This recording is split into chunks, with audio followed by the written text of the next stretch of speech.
What's up, 8th grade? Mr. Agnos here. So in this video, we're going to continue to build on this idea of slope that we talked about the last couple of weeks. And we're going to introduce this new concept of what we call a y-intercept and how we can write the equations for lines. So in a lot of the previous units, you guys looked at all these graphs and we had lines, and sometimes they were measuring things like, hey, points I get for buying a number of movies, and so on. And we had graphs for these things. Well, what we're going to do is learn how to write equations for those lines and then what each piece of those equations represent. I fully expect you to be confused by the end of this video. We're going to spend a couple weeks on this stuff. So the goal is 2 weeks from now to feel strong about this. So again, I'm going to throw a lot of new things at you. You're going to be confused, and that's why class time is so important when you come to class and ask questions, because I can't anticipate or answer every question in these videos. But I'm going to throw some new stuff at you. Some of it will stick, some of it won't, and then we'll try and clean it up in class. So let's take a look at some math. All right, here I have the graph of a line, and it turns out that any line, in math, you got to be very careful here. In math, a line is a straight line that goes infinitely in both directions. You know, in art class, you might have something like this right here, this little black squiggle, and you might call that a line, right? In math, lines are never curvy, right? What we have here on the screen is a blue line. It extends infinitely in both directions. You just can't see it here on this graph. And it is perfectly straight. And it turns out that you can write the equation of any line in exactly the same structure. And we call it y is equal to mx plus b form. Okay, so this is going to confuse you right here. Let's start by going over these. The x and the y stand for every pair of x and y coordinates that make up this line. What a line really is an infinite set of coordinate pairs that satisfy an equation, right? So if you imagine, like, you know, I have a coordinate pair right here, -8, -3. All right, that point is on the line. I also have a point right here, right? 0, 5. That point is on this line, and I'll just do one more. Maybe this point right here, that is 4, 9. That point is on this line. Well, we actually have an infinite number of these, right? We have points all up and down this line, and as you fill them all in, it forms a straight line. Oops. Okay. So the x and y in our equation stands for any x and y coordinate that's going to be on our line. Now, the m, we talked about this in our previous unit, m stands for slope. M stands for the slope of our line. So if I'm going to write an equation for a line, I need to figure out what the slope is. So let's find the slope of this line. Notice that this line does not have 2 given points on it. Like in the previous unit. They make it a little harder here. What you have to do is you actually have to pick any 2 points you want on this line and calculate the slope. So when you're picking points, you have to make sure you pick 2 spots where the blue line crosses at the intersection of the grid lines so that you can accurately count the rise and the run. So for example, that'd be a good point right there. See how my blue line crosses right at that intersection, right? And I'm going to highlight every spot where it actually crosses, because every year this confuses kids, right? I could use any 2 of these blue points to calculate the slope of this line. Any 2 of these will work. Sometimes I'll have to simplify, sometimes I won't, depending on which 2 I pick, okay? So I can pick any 2 of these, and I'll actually demonstrate that for you, that it doesn't matter. All right, so I'm going to pick, I'm going to randomly pick this point right here as my starting point, and this point right here as my ending point. Okay, how do I get from this one to that one? Well, the first thing I have to do, remember slope is always rise over run. M is equal to the rise over the run.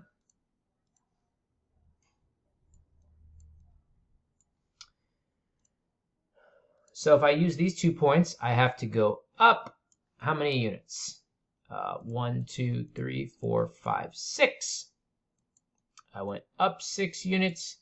And how many do I have to go over? 1, 2, 3, 4, 5, 6. I have to go over 6, and I'll go ahead and dot those in. 2, 3, 4, 5, 6. So I went over 6. Boy, my skills today are not good. I went over 6. I went up 6. So this line has a slope. Well, 6 divided by 6 is 1. And I'm going to prove to you that it doesn't matter which 2 points I pick. I will always get a slope of 1. So I'm going to go ahead and delete these. And I'm going to use 2 different points. I don't like my eraser tool here. I have to do everything individually. So instead of those purple ones, or pink, whatever that color is, maybe I'll use this point right here and this point right here. So I took 2 different points. And this time I go up 2 units, right? So for my rise over my run, my rise is 2. And I have to go to the right 2 units. So my run is 2. Well, 2 divided by 2 is also equal to 1. So this will be true of any 2 points that I pick.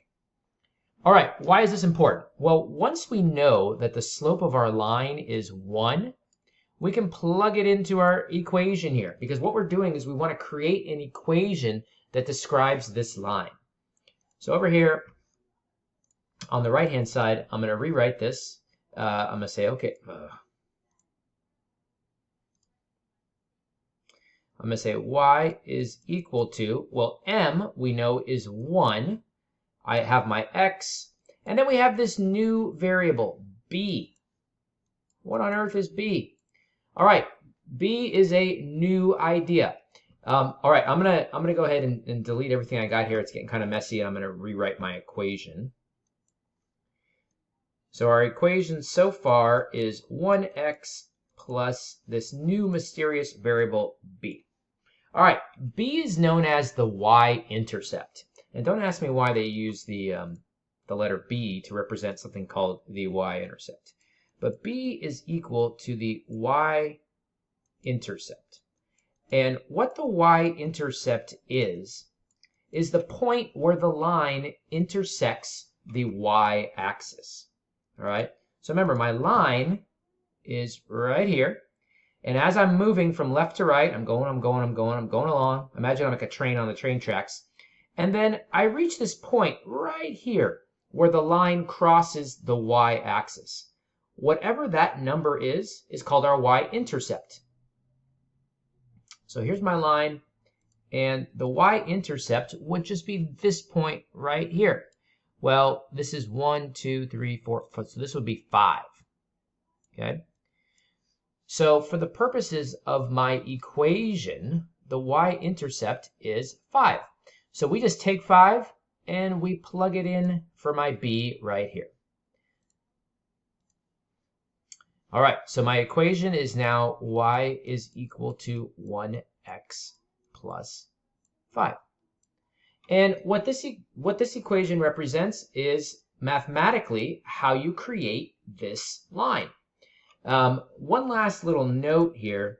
When you do problems like these, 1 times anything is just that thing, right? 1 times 5 is 5, 1 times 10 is 10. So you're not going to see the 1. What they're going to do is they're going to write this equation like this. Y is equal to x plus 5. And this equation describes our line. Okay, now these two are equivalent. It's kind of like how we simplify fractions. Well, in this case, this is sort of the simplified version, right? And what it tells you is, hey, pick any x coordinate you want. All right, so go along.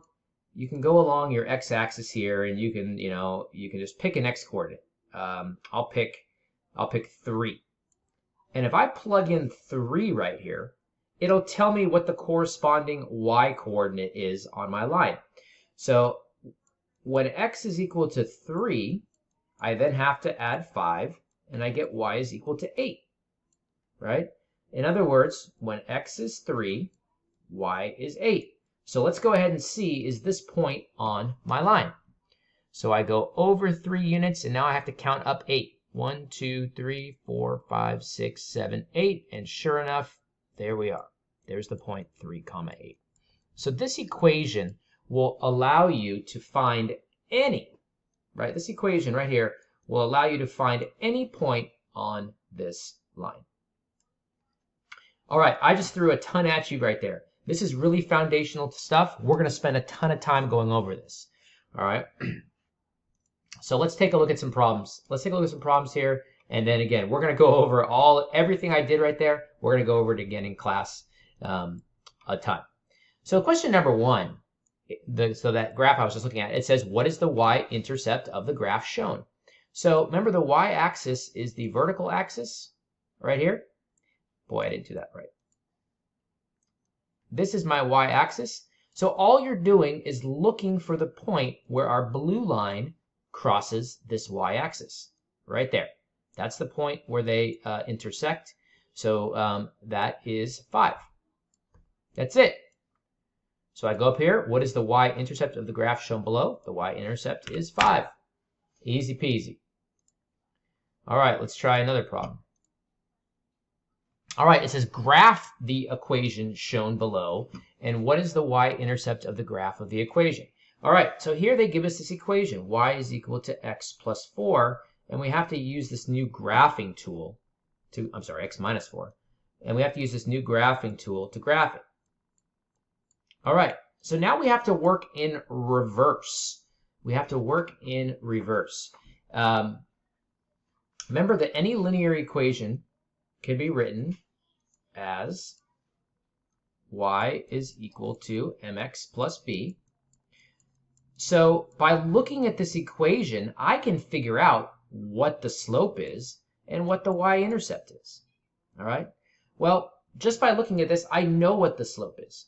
When there's no number here, okay, when it's just empty like that, the slope is 1. So I know this line has a slope of 1. All right.